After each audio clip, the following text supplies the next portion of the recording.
And we're live. Realm of the Week. Woo! Can you read it? Yeah, you can. Hoping. All audio sounds good? Yeah, so Rock, our engineer, says audio is good. Yeah, so let's see if anyone is joining. So I guess we could start out with just introducing you, Franz. Yeah. Since we had a stream, I don't know, 6 months ago or something, me and Vange. Since then, we have Rocco, who's off screen right now, and we have also Franz here, who's our game designer. Do you want to say anything about yourself? Yeah, sure. I've been in the developing tabletop role-playing games and been in the story game scene, I guess, generally, for many years as a hobbyist. And I have an education in level design. I'm working on a lot of the narrative systems and a lot of trying to make the game tick apart from the purely tech stuff. Yeah, awesome. And like you said at the beginning, this is the Realm of the Week stream. So we had a competition last week, which was closed, and we had 3 strong competitors. Unfortunately, one had to drop out. Do you want to say anything about why this realm that we're going to play tonight or today, last night at Pine Hollow, was the winner? We think this one has a strong premise that gets you straight into the action, where you can start doing fun stuff. And we generally think that right now the best realms are the realms that keep a tight cast and a good strong premise. So we thought that this would be fun to do on stream, and it immediately gets you into the thick of things. So that's what we're gonna do now. Yeah, that's super cool. And don't want to spoil too much and give away all the details, but people might be seeing you in the future talking or writing about how to get the best out of Realmforge. So yeah, stay tuned for tips like that. There's a bunch of things. And if you have any questions, we're on Discord. You can always hit us up and tag me if you have any game design stuff that you want to discuss. That would be awesome. Yeah, super cool.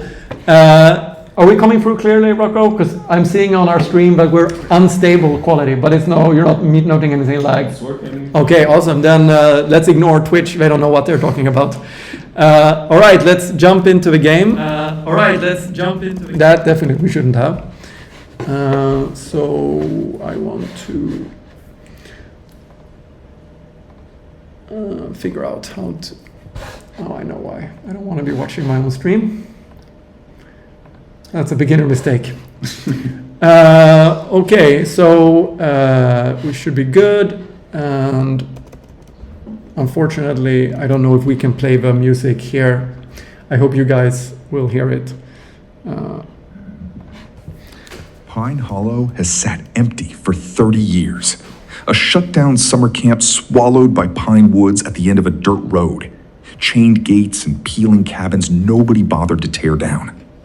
The story that keeps it empty is the reason anyone your age has heard of the place at all.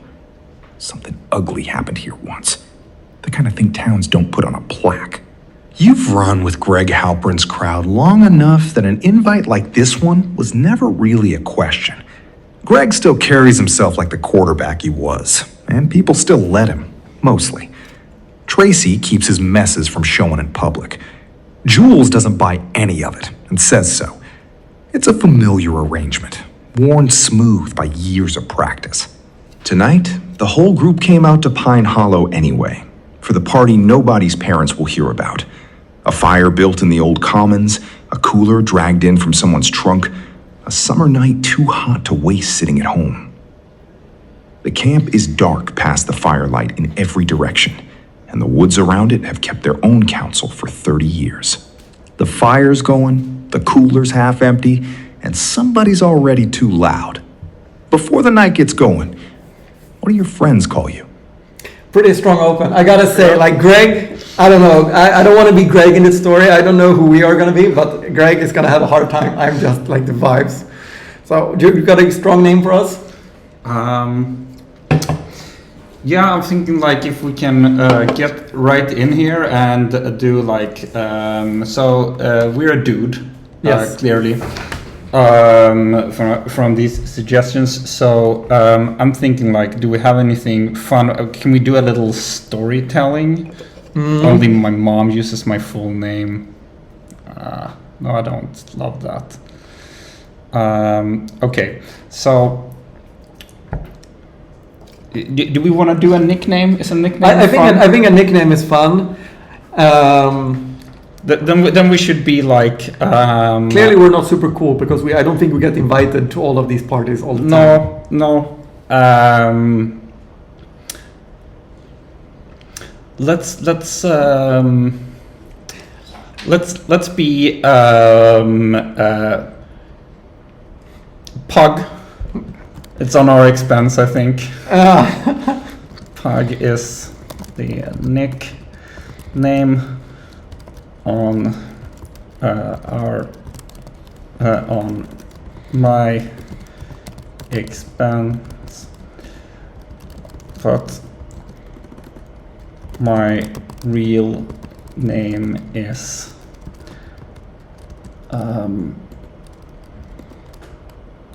Howard.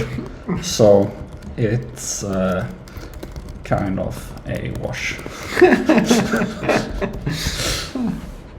No offense to all the Howards out there.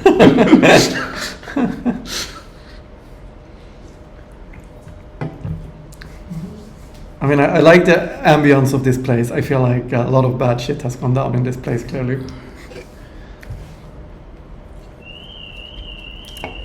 Pug it is. Howard on nobody's lips but your mother's. You've been orbiting Greg's crowd a while now. When Greg starts running the show tonight, like he always does, where do you usually end up standing? So, you don't want to be close with Greg. No, right? I definitely don't feel so. So are you more Tracy or more Jules? Let's have a quick look in here. So Jules is the skeptical one. I mean, I like if we kind of have a crush on Tracy, which is Greg's girlfriend. Yeah. That could be like one of the reasons we're really here. Are we like do we stand up for ourselves about this, or we're kind of like being like we're on Tracy's side, but only when Greg isn't watching? I think that's super fun. Let's do that. I'm on Tracy's side since she's my crush, but never when Greg could call me out on it. Getting yeah, Pug maybe deserves the name.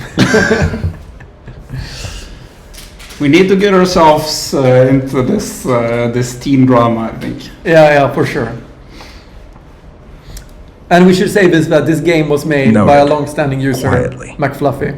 So Before shout out. tonight, had you heard anything real about Pine Hollow? Or just the campfire version everyone half believes?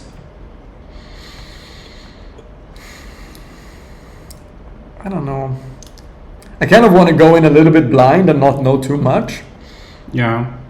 But let's say then that we haven't even heard the ghost story. yeah, that's fun.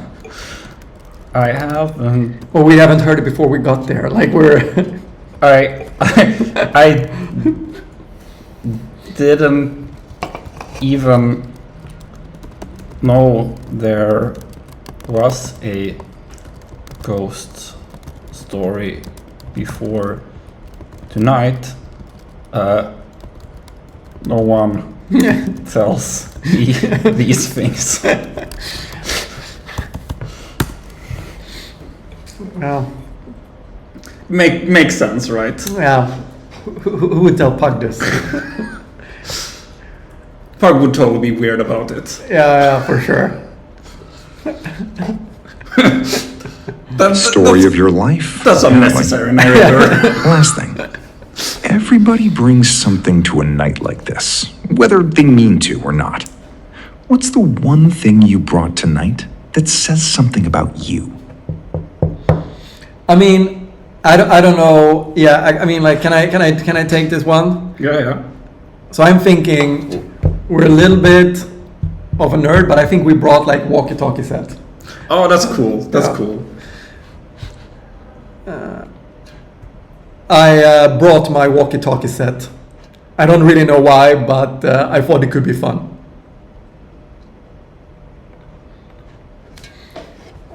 So yeah, I don't know. Also, like I know this is a horror story, but I feel like it's gonna be useful at some point. Yeah, but it's creepy, right? If you can like hear someone on the other end. Walkie-talkies. Practical instinct, even if you couldn't say why. Pug, the fire's waiting, and so is everyone around it. Yeah, Can't wait. The fire throws you into the group before you've said a word. Greg's already up and moving, flipping a folding chair around backward like it's a play he's calling. And when he clocks you crossing into the light, his whole face opens up. Pug! There he is! Grab a beer, grab a log, I don't care which. Just make yourself useful, man. This fire's not gonna feed itself. Is it gonna feed Mike? It's the same bit Greg always runs, handing out jobs like he's still got a locker room to captain. Nobody actually waits for you to answer. You drift past him anyway, toward where Tracy's perched on a cooler lid. Close enough to catch what she's really thinking, and far enough that Greg won't notice you noticing. You made it past his welcome committee. Congratulations. You get a chair. Don't let him put you on firewood duty. He'll forget he asked and then act betrayed when there isn't any. She says it low, just for you, the way she says most things worth hearing. Across the clearing, Devin's got the boombox up on a stump like an altar, thumbing the volume past where it should go, and Bob's folded into a lawn chair beside him, already passing something hand to hand. You brought walkies? Pug brought actual walkie-talkies. Somebody's been watching too many movies about camps where everybody dies. Camps where everybody dies. Careful what you joke about at this one.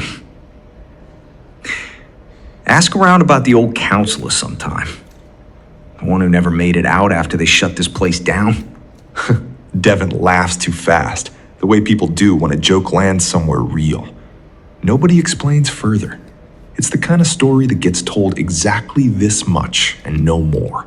A shape with no edges, and the fire eats the silence after it, before anyone can decide whether to be spooked. Jules hasn't come any closer to the fire all night, arms crossed at the edge of where the light gives out, watching the tree line the way other people watch a door they don't trust. It's a skeptical. You're the one with the radios. Good instinct, bad crowd to have it in. None of these people are gonna think about a plan B until they need one.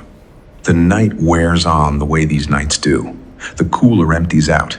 The fire drops to coals somebody keeps forgetting to feed.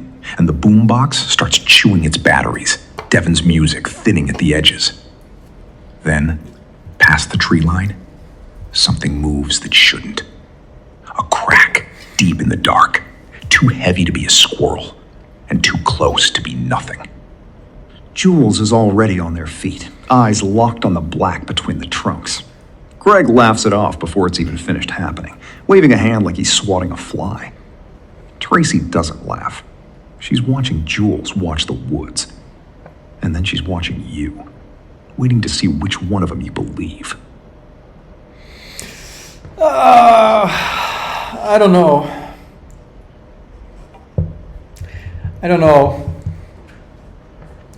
I mean, so I feel like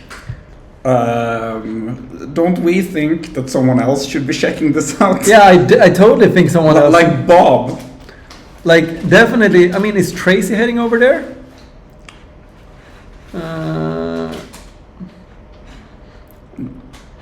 because I don't want Tracy to be. I mean, I don't know. Like, I would feel like Greg could check it out. Yeah, Greg should take Bob. Yeah, Greg and Bob. So let's say what was that? Greg, you and Bob should check it out. Make sure that no one's peeping or something like that. Should we give him a walkie? You can take one of the walkie-talkies.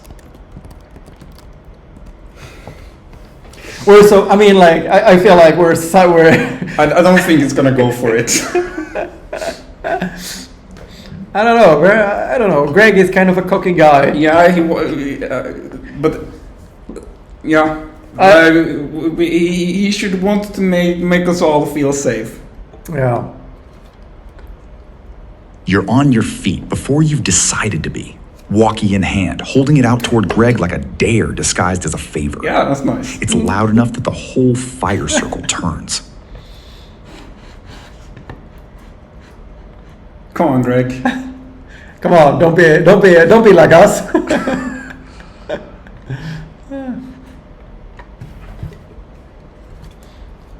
Peeping? Out here?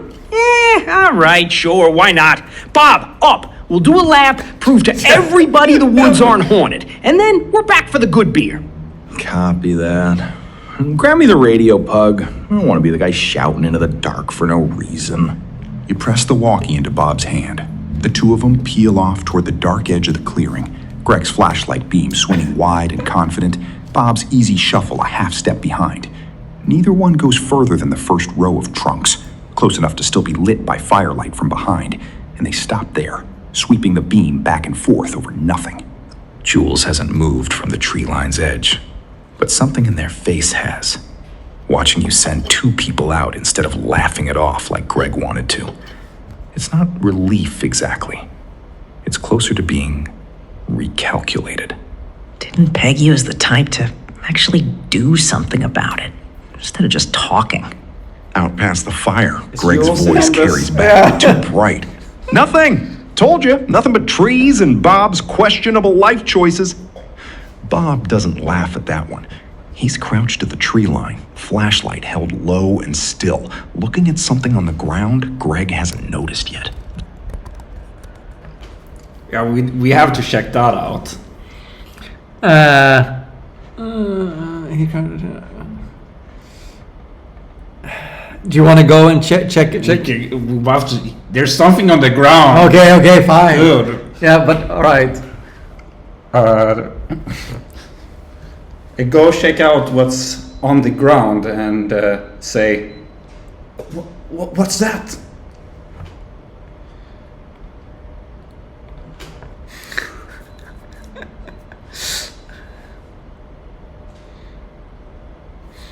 I don't know. I mean, do you think Jules is in on it? I mean, Jules is acting kind of guilty You about don't it. wait by the fire. Classic You trope. cross the weirdo, grass you toward know? the tree line, past the last of the that's light. true. Close enough now to see what stopped Bob cold. A branch on the ground, thick as your wrist. What's that? Yeah, that's the question. Greg's flashlight beam swings over when he hears you two go quiet, and he crouches down beside it, turning the pale break toward the light like he's grading homework. That's a branch, Pug! Trees drop those! It's a forest! Storm probably took it down last week, Animal probably stepped on it tonight. That's it, that's the whole mystery. He says it fast, already straightening up, already half turned back toward the fire like the conversation's over, because he decided it is. But he doesn't touch Maybe the branch Greg's again, the killer? and his flashlight beam lingers a second too long on the dark past I it don't know. before he lets it drop.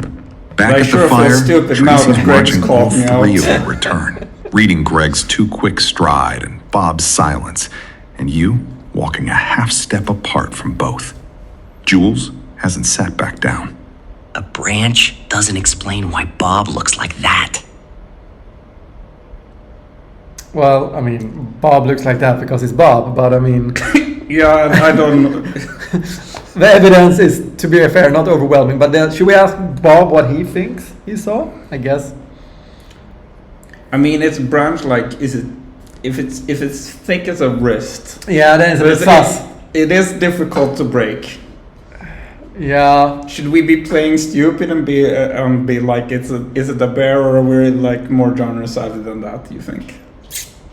I kind of always wanted to be a little bit more savvy in a horror movie. Yeah. You know, I have a chance of actually surviving if I'm putting one and one together and not like so. I mean, I don't mind being genre savvy and like a little bit. But then we should ask Bob, like, what do you think? What he thinks could break a branch like that? Yeah, that's a pretty cool bet. Let's see if we're having some connection issues right now.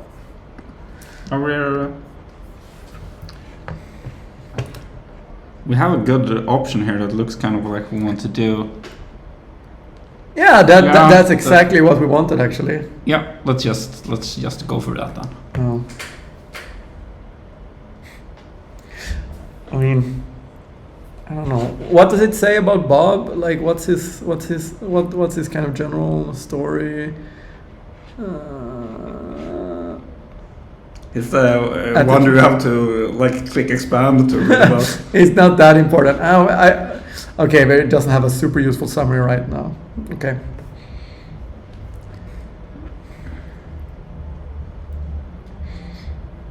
Greg's already 3 strides back toward the fire, calling something about marshmallows over his shoulder. You catch Bob's sleeve before he follows, pulling him a few steps further into the dark, out past where the firelight and Greg's voice both give up. No, that wasn't wind. Wind doesn't snap wood like that, all clean at the break. Something put weight on it. A lot of weight, all at once. He says it the way he'd tell you his lighter's almost empty, flat and matter-of-fact. But his eyes stay on the black gap between the trees a beat longer than the joke would need. He doesn't offer you a theory. He just lets the facts sit there, his and yours now, and glances back toward the fire, where Greg's laugh carries too easy over the low music. Behind you, the group is waiting to hear what the woods gave up. Jules hasn't moved from the edge of the light. Tracy's watching the two of you cross back like she already knows the branch wasn't nothing. What you tell them now is yours to decide. I don't know. I don't want everyone to think that we're like Bob, you know? Yeah. But also, I kind of want to, I don't know. Maybe, should we loop in Jules secretly? Like, that wouldn't ruin our reputation in the group if we're like back-channeling a bit with her. I think like what I'm thinking about is like if someone is in on it, can we do something to like get a little bit of a clue for ourselves? If we say like don't worry, Jules, it was just a bear. We all saw it. To like try to lure it out. Do you think is that fun? Let's try.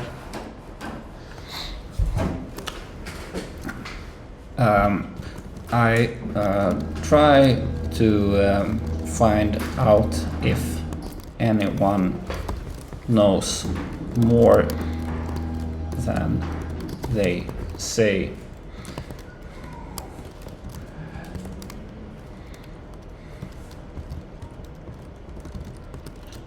Worry, Jules, it was just a bear.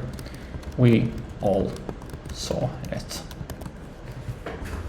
I mean, personally, I wouldn't be comforted by the fact it's a bear. But Okay, but let's have a deer. You want to go for deer Yeah. instead? They can be heavy, right? Kind of.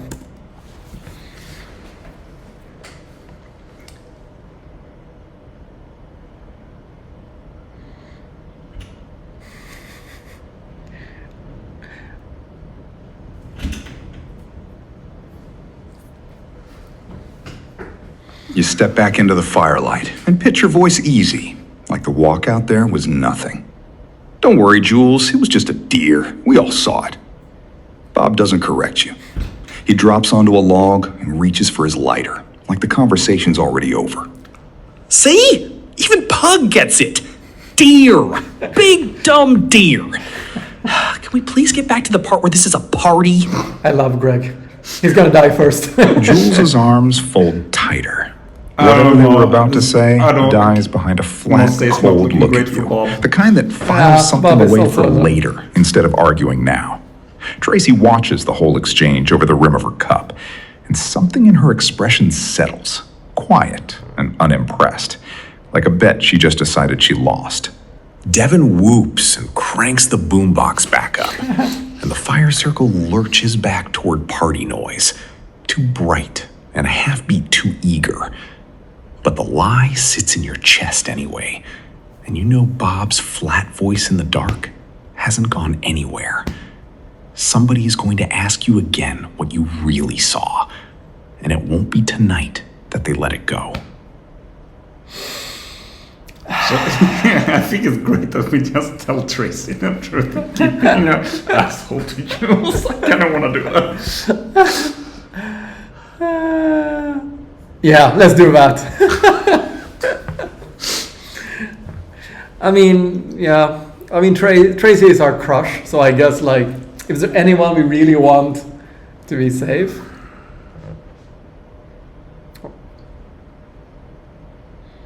You wait until Devin's noise swallows the moment, then catch Tracy's elbow and steer her a step back from the fire's edge, out of Greg's line of sight. It wasn't a deer, you say low.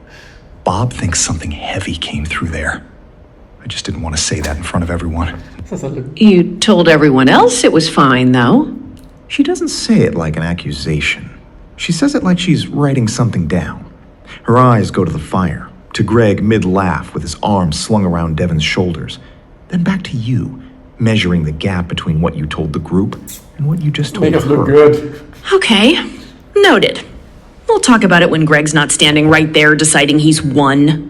She slips back toward the light before you can add anything else, falling into step No. a half pace from Greg, close enough to look like she never left. The fires burn down to a red knot of coals. The boombox thins to static, and Devin smacks it twice before the beat catches again. Nobody moves toward the tree line. Nobody has to, not yet. But the night has stopped feeling like a party you're at and started feeling like one you're waiting out.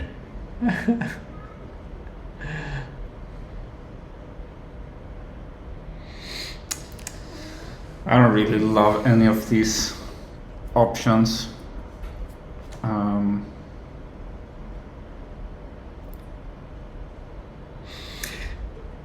I mean, Do we want to talk to Jules about this? I don't know. I kind of just want to watch the darkness and, you know, keep an eye on it, but pretend like not keep pretending. But do you want to talk to Jules instead? No, but then we should do it like this. I get another beer and stare at the darkness. I'll drink until it stops feeling scary It's gonna be a lot or of fun. the party is over. Good solution. Drink away the fears. This is not life advice in this Twitch stream. Oh, we got a new viewer, Inaccessible Goer Paga. Hi, nice to meet you. We're always taking requests of what to do anyway, so if someone has an idea, just shout.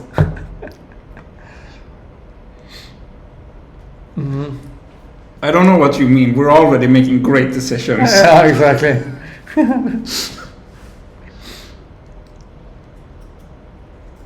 You peel off from the fire and dig another can out of the cooler, cracking it against your hip out of habit. You don't go back to the log. You stand at the loose edge of the light, close enough to still be part of the party, far enough that nobody's going to ask you anything. And you drink and watch the tree line, like it might blink first. It doesn't. The dark past the firelight stays exactly as dark as it was, a flat wall of pine that gives nothing back no matter how long you stare into it. Somewhere behind you, Devin fights the boombox for another song and loses, the tape warbling before it catches. Cindy laughs at something Bob says, too bright, working to keep the mood from slipping further than it already has. The beer helps for exactly as long as it takes to finish it.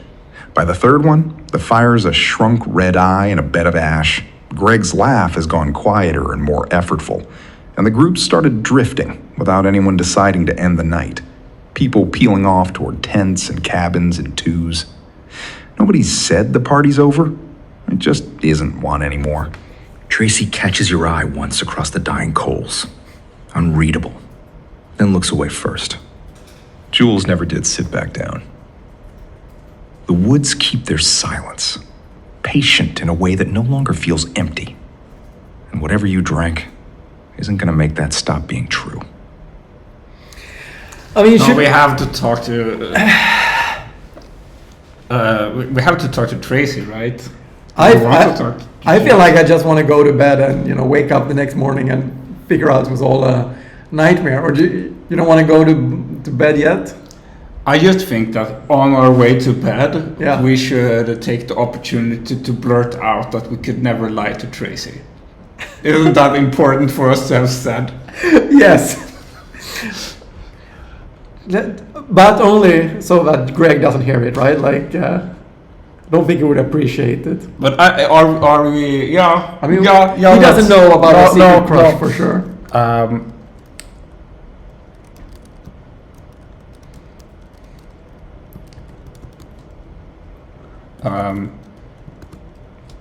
I'll try to sleep this off, but I can't go to bed without having told Tracy. I try to get her alone and say,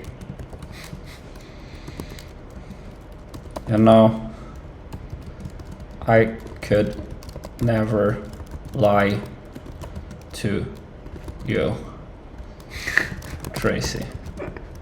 You're like too special to me. This is like if the killer better not kill Tracy, because then we're gonna have a completely different arc.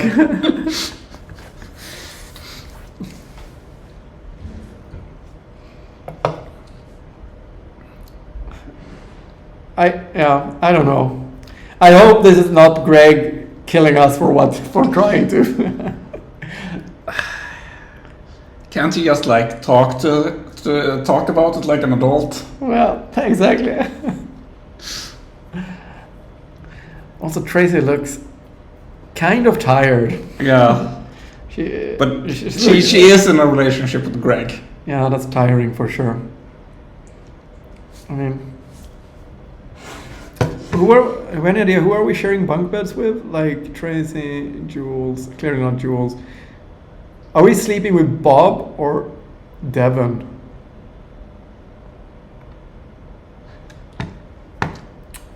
Yeah, I mean, but this seems like Greg and Devon must be close, right? But wouldn't Greg and Tracy sleep together if they're? Yeah, I guess. I mean, otherwise, if we You could catch pick Tracy anyone. again before she can drift back toward Greg. And this time, you don't bother finding a reason. The words come out thick and a beat too slow. I could never lie to you, Tracy. You're like too special to me. She doesn't laugh it off, and she doesn't step back. Yeah. For a second, she just looks at you, tired and a little amazed, like you've said something true by accident. Then she reaches up and squeezes your arm, quick and firm. coals throwing more shadow than light between you. I know. That's why you told me the truth about the branch and not them. Go sleep it off, Pug. I mean, wasn't this the best outcome? She maybe likes Greg's us. busy arguing with Devin about whose sleeping bag smells worse, oblivious. Nobody else is close enough to read the moment as anything but two friends talking low by a dying fire. Tracy lets go of your arm and turns back toward the cabins, and you're left standing at the last red light of the coals, the woods behind you gone fully, finally silent. The party is over now, in every way that matters. Tents zip shut one by one.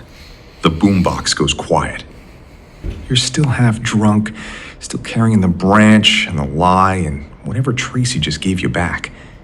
And somewhere past the tree line, too far to place, something that isn't the wind moves through Black Pine Woods. Nope. I mean, You know what? I think at this point, should we just go to Jules? Jules is the only one that won't call us crazy over this. If we were gonna play it genre savvy, then we're gonna. Shouldn't we? Shouldn't we investigate? but do you want to go out there and investigate? No. Because I feel like we bunker up with Bob or Devon. I don't know. Aren't we worried about Tracy though? We're kind of worried about Tracy. All right, let's go talk to Jules. All right, this is freaking me out too much. I gotta go and ask Jules what we should do. Clearly, I was lying. It obviously wasn't a deer, but what could we do? I mean, who could even be? She must know. What should we do? And like, did people tell some kind of story before?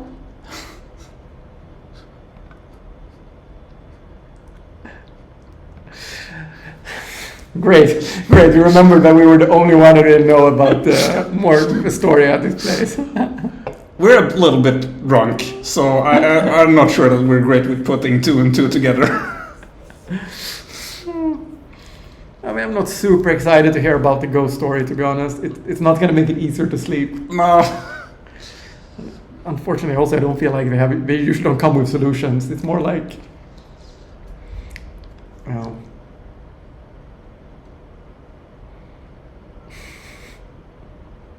well, let's see. We got some people in the chat. So remember, we're Franz and Eric from Realmforge. We're taking You don't go to your suggestions. tent. You cross the dead grass to where Jules is still standing at the tree line, arms crossed, not moving an inch closer to bed than they were an hour ago. Okay, you say, quieter than you meant to. I lied. It wasn't a deer. Bob thinks something heavy went through there. What do we even do about that? Who is even out here? I know it wasn't a deer. I watched you say it was, though. That was a choice. Jules doesn't uncross their arms. Everyone's so judgmental. Behind them, the pines are a wall of nothing. No wind moving through the tops. When you ask what they do, they just shrug, small and unsatisfied. Like the question is the right one, and there's no answer that fits it yet. Do about it? Well, nothing tonight. You can't fight a feeling. As for stories, They look past you, toward the last cabin lights blinking out one by one, and then back at you, like you're the only other person left awake who isn't pretending. Whatever is or isn't in Black Pine Woods, Jules isn't going to promise you an answer tonight.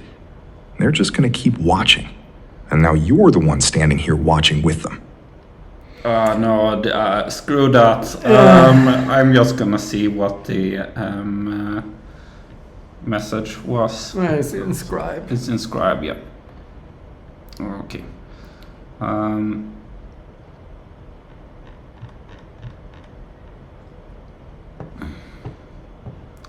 Where do we have? Do about it. You can't find the feelings of stories. You heard of the counselor who vanished after what happened here 30 years back. Everyone laughed. I didn't. There's not proof of anything. It's just one thing of this place. Nobody ever. So is it like a counselor that disappeared? I mean, like counselors. That happens to them. Let's head to a tent. I feel like there's nothing else to be done here. So I stand about for a moment, thinking about what to do. Then I say, well, I'm drunk. I'm going to bed. Excellent. It's important to me that it's not well, but I won't whelp. Then I do.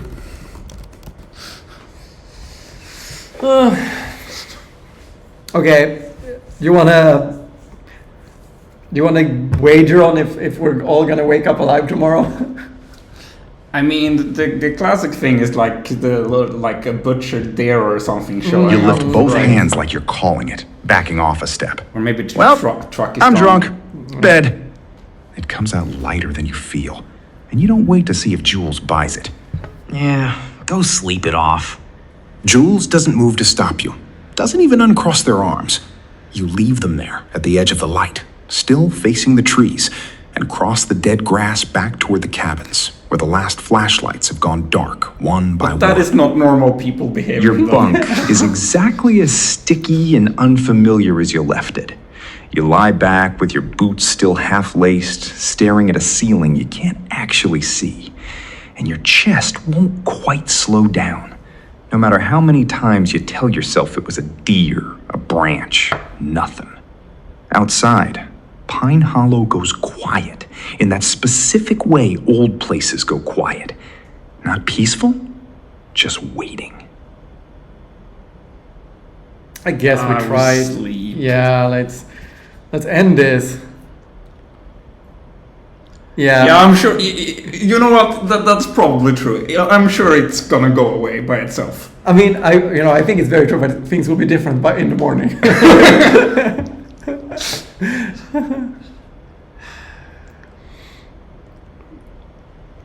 I mean, well, We'll be a better person, making better decisions.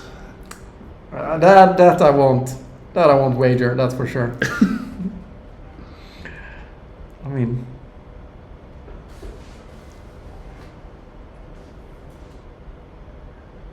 You shut your eyes and hold them shut, the way you used to when a thunderstorm still counted as an emergency.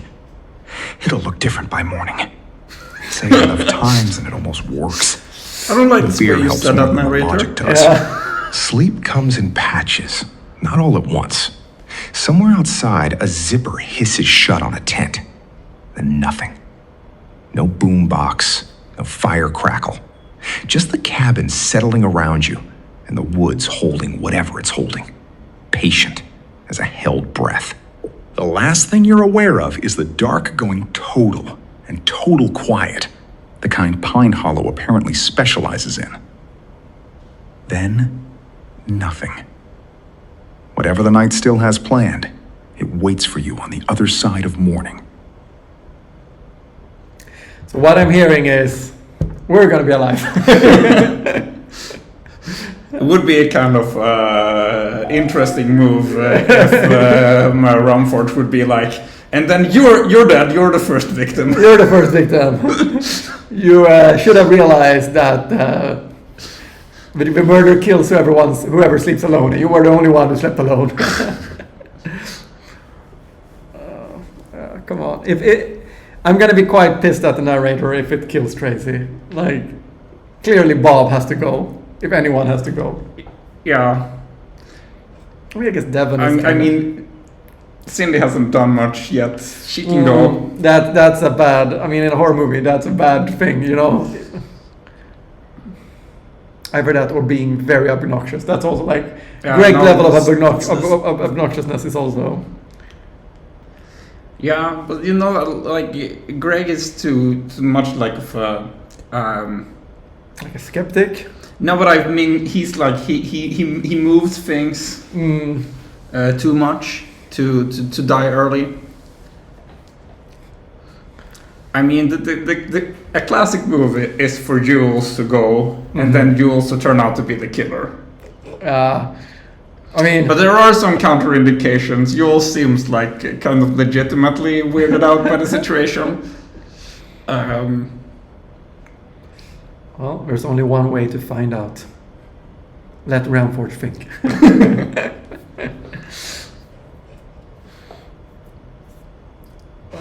Let's see. Yeah. We've got everything on the chat.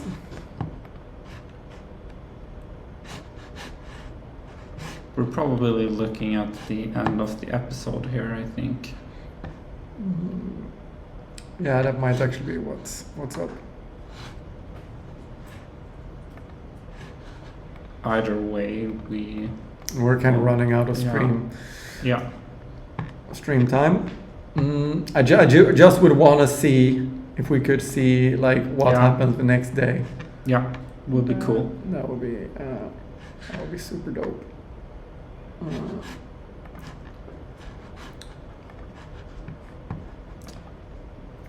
I think this is it's a really fun setup. Yeah, I really think that you nailed it, McFluffy, on this one. Yeah.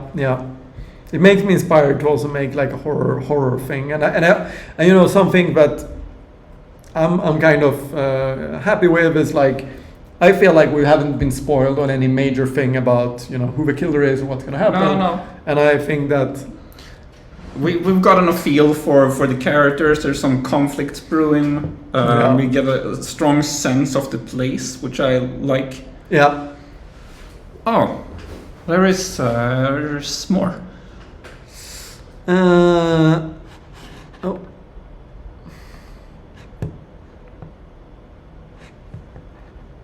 What's happened?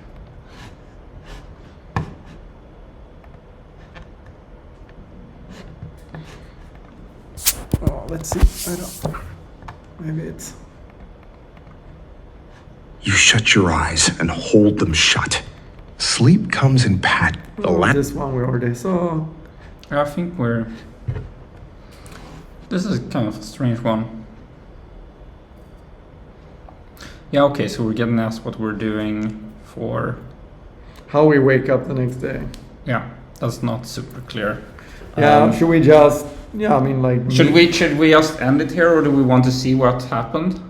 Kind of want to just see. Then I think that we should wake up in a sweat. Yes. And be like super convinced something bad has happened, and like go out planlessly, like in our underwear, basically. Okay, let's go. Let's end strong here.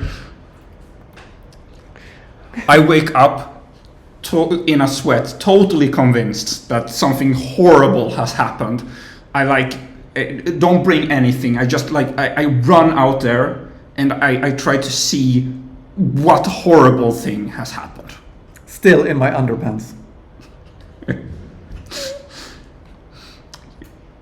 You felt strongly about the underpants. I thought that was a takeaway from that line. That was the strongest part, clearly. Well, then at least now, if it's nothing, it's very embarrassing for us. Exactly. I love the idea that we just went out and like on a hug. It is a total. It's a great fake out, you know. It's a total pug move.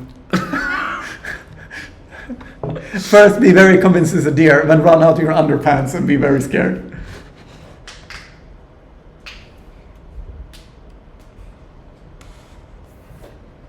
You come awake, sitting bolt upright, drenched, heart going like you'd run somewhere in your sleep. The certainty hits before your eyes even adjust. Something happened. You don't grab a shirt, don't grab shoes, don't grab the walkie you swore you'd never be without.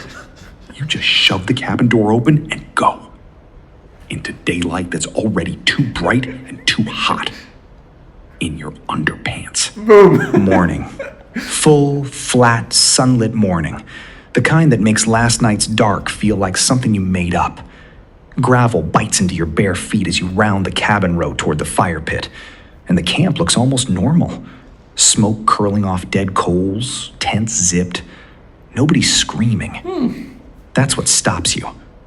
Nobody's screaming But nobody's talking either. I don't know Greg's about on this. his feet by the ash pit, Okay, telling some Greg's story on. with his hands. Still working the room, even at 8 in the morning.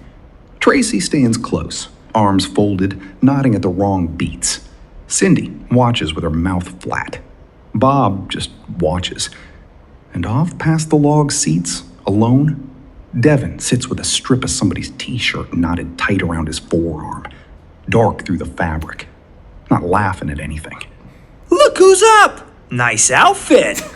Nobody laughs at the joke. Tracy's eyes flick to you, then to Devin's arm, then back, like she's deciding how much of this is yours to walk into, standing half-dressed in the gravel.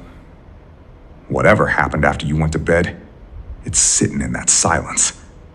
And every one of them is waiting to see who says it first. Did we just sleep through the whole thing? I mean, I think there's only one option.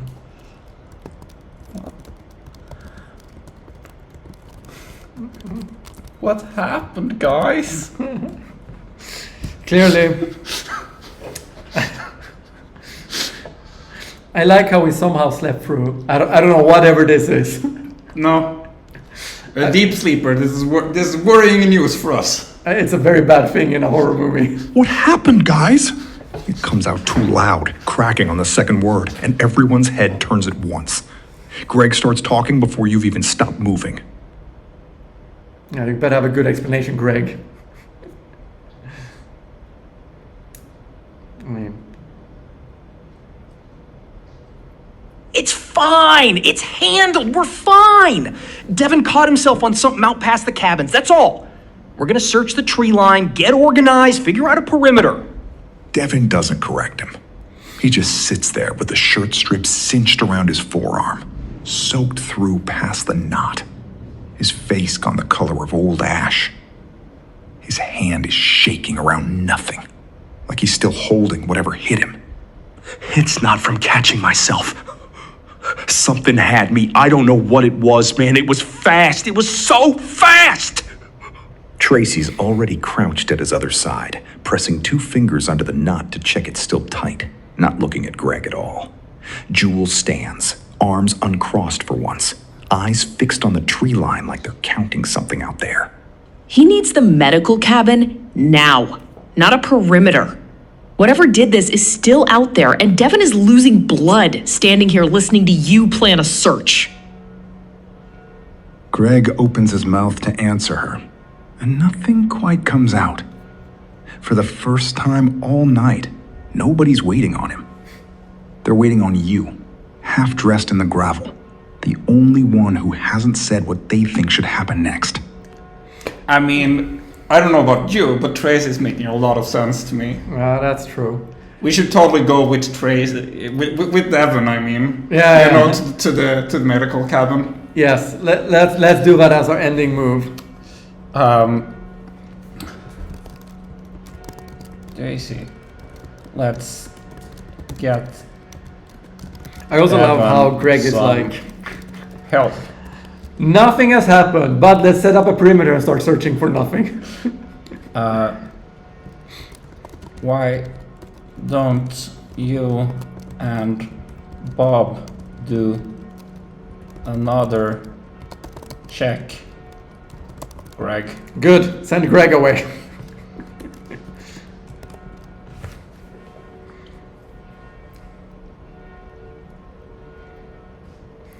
I mean, we could give him a walkie-talkie if it helps. Yeah, well, like what can happen? We have communication. Greg is like a quarterback-ish guy. We'll be fine. Yeah, he could take a bear, don't you think? Or a killer. Or a deer. Tracy, let's get Devin some help.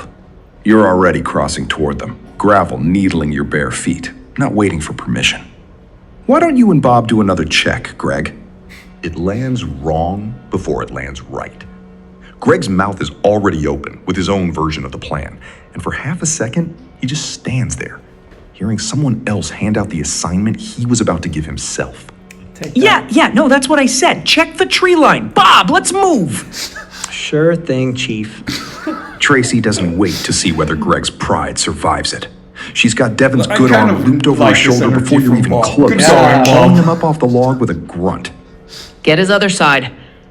Medical cabin now, before he sits back down and decides he's fine. Devin's weight drops onto you as you take his other side, his skin cold and slick under your arm, despite the morning heat already climbing. Behind you, Greg's voice carries toward the tree line, louder than it needs to be for an audience of one stoner with a flashlight. And Cindy watches the two of you go with her arms crossed, saying nothing, filing it away. The medical cabin smells like old rubbing alcohol Yeah, I and think mildew. we kind of have Its to, shelves picked half bare wrap it 30 here, right? years before Yeah. anyone here was born. Tracy clears a cot with her forearm, sweeping aside a fallen box of gauze, and together you get Devin down onto it. Yeah, guys. So this was trying out McFluffy's Realm of the Week. We'll be keeping posting this submission. So keep submitting if you want us to play your realm. I think this was a great realm, to be honest. Yeah. It has like the stuff that you really need, like and lots, just adding on to that, like we can see here, like having like characters with like clear surfaces to play off as a player, having some like starting situation that gets you going, and then just having a bunch of relationships and cool stuff that could happen. Yeah. It takes you a long way. Yeah. I had super fun playing this. Yeah. And if you're looking for tips on how to get the best out of your realms, jump onto the Discord. Franz and I and everyone else in the team is always there, happy to talk about how to get the great realm going. Any final words? Otherwise, we'll see you guys on Twitch soon again. Yeah, no, it was fun. Yeah. Bye. Bye.